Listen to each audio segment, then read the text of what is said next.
Good morning, all the children of Holy Trinity family. I welcome all of you to our spoken English class. Children, do you know today's speciality? Today is reading day in memory of P.N. Panikkar.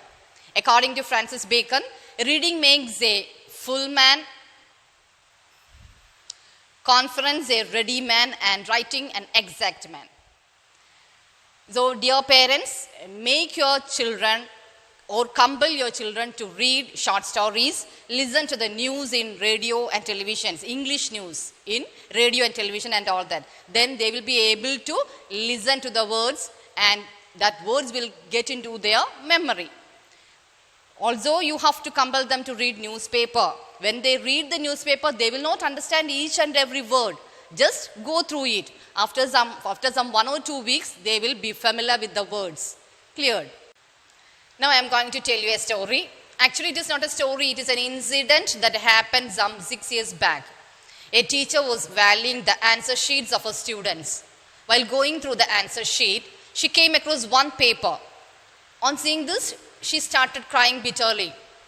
And her husband noticed this. He asked, "Why you are crying like this?" So the teacher gave the answer sheet to her husband. And he noticed that actually it was their own son's answer sheet. In that, there was a question like this: which thing you like the most?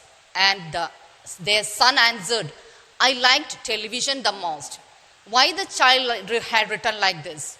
Because in every home, we place a television in the main room. Everybody loves it. Everybody takes care of it. And in the evening, all the members of the family assemble and join together and observe the television.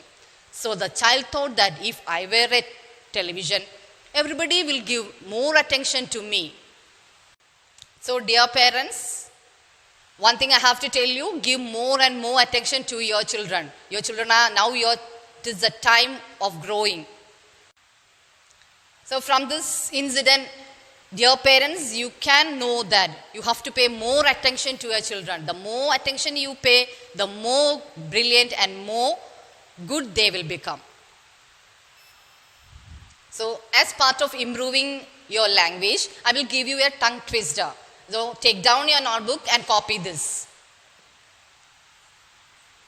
She sells seashells on the seashore. So children, you have to repeat this some 5 or 6 or 10 times. So I will repeat once again. She sells seashells on the seashore. She sells seashells on the seashore. Go on repeating this one. It will be able to improve your language. Okay. So children, keep practicing this every day. Okay. So we can conclude our class today. Till then, goodbye.